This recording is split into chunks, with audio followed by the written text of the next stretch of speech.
નમસ્કાર મિત્રો, વિડીયોમાં તમારું સ્વાગત છે। આપણે સૌ સભ્ય સમાજની વાતો કરીએ છીએ, પણ શું આપણે સમાજ કઈ દિશામાં જઈ રહ્યો છે તેની આપણને જાણ છે?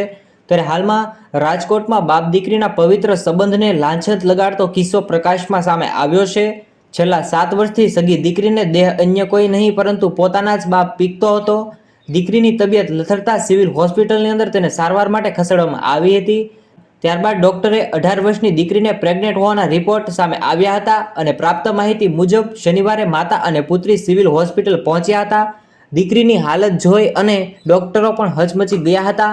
ઇમરજન્સી સારવાર આવ્યા બાદ ડોક્ટરે પ્રેગ્નન્સી ટેસ્ટ કરતા સગર્ભા હોવાનું સામે આવ્યું હતું। ડોક્ટરે એમ પણ કહ્યું હતું કે 18 વર્ષની દીકરી છે તો બોયફ્રેન્ડ સાથેના સંબંધમાં આવું બન્યું હશે, જેની ડોક્ટરને એમ હતું કે જેની માતા તેને ઠપકો આપશે।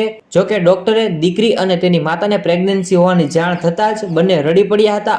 જ્યારે ડોક્ટરે દીકરીને પૂછતા દીકરીએ કહ્યું, મારી જિંદગી મારા જ પિતાએ બગાડી નાખી છે। અને આ શબ્દો સાંભળતા જ ડોક્ટરના પગ તળેથી જમીન સરકી ગઈ હતી અને પોલીસને જાણ કરી હતી। અને આ ઘટના સામે આવતા ડીસીપી સહિતનો પોલીસ કાફલો સિવિલ હોસ્પિટલમાં દોડી પડ્યો હતો અને યુવતીના પિતા સામે પોસ્કો અને દુષ્કર્મ કલમ હેઠળ ફરિયાદ નોંધવામાં આવી હતી અને આરોપી પિતાની અટકાયત અત્યારે કરી દેવામાં આવી છે। તો બસ મિત્રો, આજના સમાચાર સમાપ્ત થાય છે।